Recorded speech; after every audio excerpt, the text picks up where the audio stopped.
Matinding batikos ang inabot ni Police Major General Nicolas Torre mula sa isang dating mataas na opisyal ng PNP. Sa halip daw kasi na atupagin nito ang mga tunay na banta at tagapaghasik ng kaguluhan sa bansa, ay mas pinipili nitong makisawsaw sa politika. Narito ang balita ni Paul Montebon.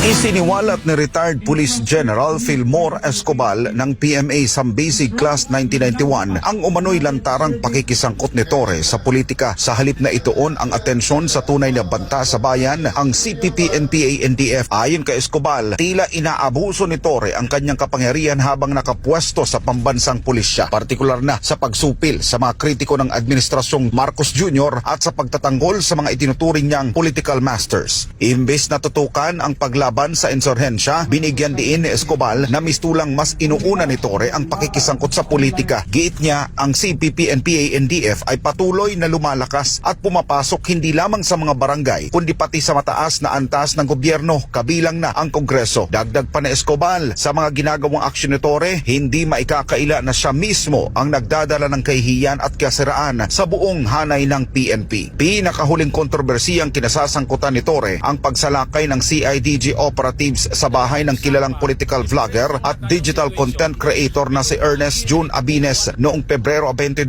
taong 2025. Inakusahan si Abines ng umano'y pagpapakalat ng maling impormasyon at di umano'y paghack sa mga datos ng PNP. Giit ni Escobal, ang dapat sanang pagtuunan ng pansin ni Torre ay ang patuloy na pananamantala ng CPP-NPA-NDF sa kabataan para sa kanilang pekeng revolusyon na madalas nauuwi sa trahedya. Isa sa malinaw na patunay ng patuloy na banta ng CPP-NPA-NDF ay ang nangyaring engkwentro noong Pebrero 15 taong 2025 sa pagitan ng NPA Jaguar Unit at tropa ng pamahalaan mula sa 67th Infantry Battalion sa Sitio Butigan, Barangay San Jose, Boston, Davao Oriental. Matatandaan noong Disyembre taong 2022 pa idineklara ni Pangulong Marcos Jr. ang rehiyon bilang insurgency-free. Ngunit tila hindi ito batid ni Torre. Ayon kay Escobal, nagbabala sa Escobal kay Torre na huwag abusuhin ang pansamantalan niyang kapangyarihan. Anya tila hindi batid ni Torre na ginagamit lamang siya ng mga politikong kanyang pinaglilingkuran at kapag nakuha na ng mga ito ang kanilang nais, maaring makalimutan na siya. Pinakamalungkot anya ang magiging wakas ng karera ni Torre kung paano siya maaalala ng publiko tulad ng pagiging simbolo nito ng kalupitan at paniniil.